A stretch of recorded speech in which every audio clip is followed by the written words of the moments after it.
In Hebrews chapter 2, look what it says in verse 14. For as much then as the children are partakers of flesh and blood, he also himself likewise took part of the same.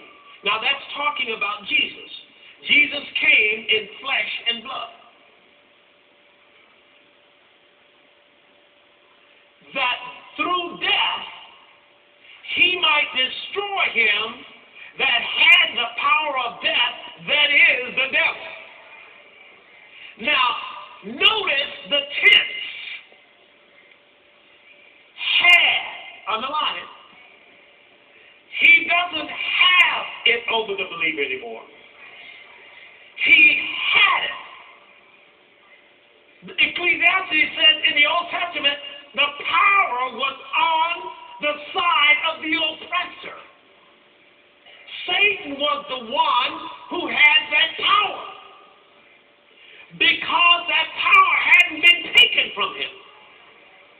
That authority was still in Satan's hands.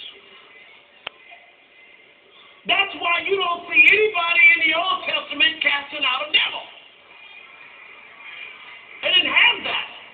You've got something called a better covenant. And sometimes people read the old covenant and they apply it to their life and think that's as far as they can go. Folks, you've got more covenant than they got.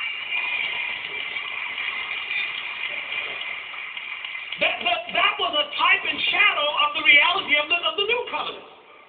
So I'm only saying they couldn't be children in the Old Testament. Now you can be a child.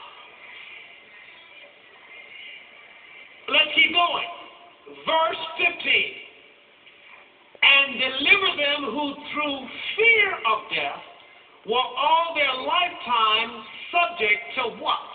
Bondage. Fear of death. Well, I fear flying. No, you don't. You fear dying. Got it? Now, what happened was Satan used fear as a weapon. And he controlled people with it and set up an entire society based on fear.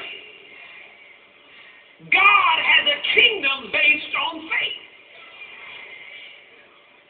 So now the enemy runs that. You fear doing that. Oh, I'm afraid. Oh, don't do that. I'm afraid something might happen. And we just use it, and fear and death just rolls out of people's mouth. Now, that was the old nature. That's when before we got born again. But once we got born again, now we're over here.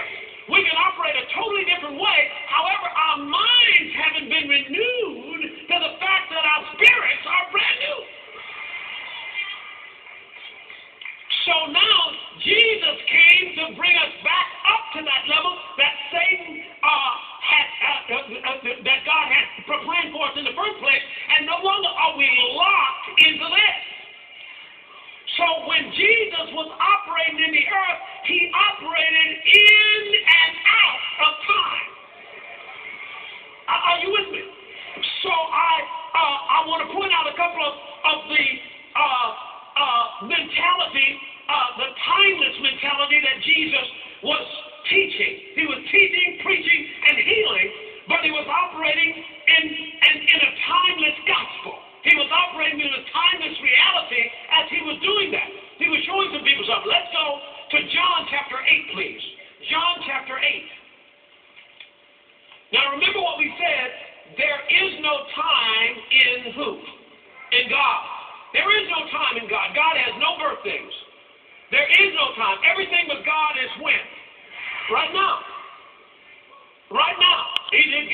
Tomorrow is when? Now. With God. How about next month? When is it? Now. So God doesn't have to set up for next month.